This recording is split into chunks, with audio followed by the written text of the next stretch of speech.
United States Defense Secretary Lloyd held a bilateral meeting with his counterpart from Singapore, Ng Eng Hen, on Friday during his tour to Asian countries. The bilateral meeting reaffirmed close bilateral ties between the two countries, and also they discussed ways to further strengthen defense cooperation. During the occasion, Secretary Austin also confirmed the United States' commitment to engage the Asia-Pacific region and play a strong role in the ASEAN Defense Ministers Meeting Plus. He also expressed appreciation for Singapore's support for the USS regional presence, even amidst the COVID-19 pandemic. Austin is expected to hold similar talks with his counterparts from Japan, Indonesia, Vietnam, and Malaysia.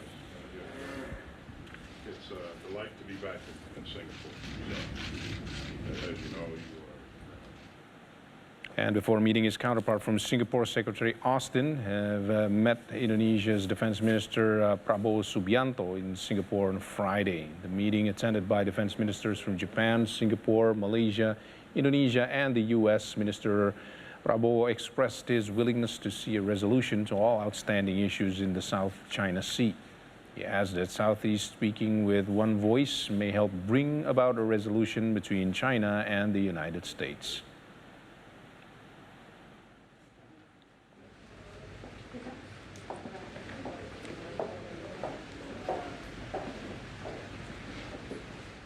Australian Prime Minister Anthony Albanese met his counterpart Jacinda Ardern in Sydney Friday to talk about some issues related to the two countries, especially in the Pacific region.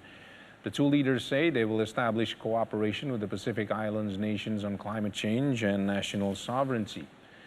Prime Minister Ardern says Australia's new 2030 emissions target was particularly important for the Pacific region, while also saying that she wants to see an elevation of the Pacific Islands nations' voice in the region. In the meeting, Ardern also raised an issue about the rights of New Zealanders living in Australia after a 2001 law change limited the ability of her people in Australia to access health care and welfare.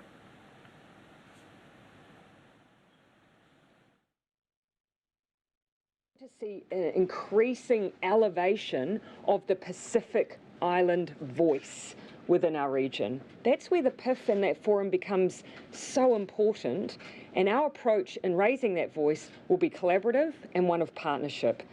We've heard a lot of dialogue about the Pacific, not much of a chance for the Pacific to speak for themselves on these issues, but you can see in recent efforts to try and create greater security arrangements directly with China, many of those nations choosing for themselves that they would stick more to an economic frame.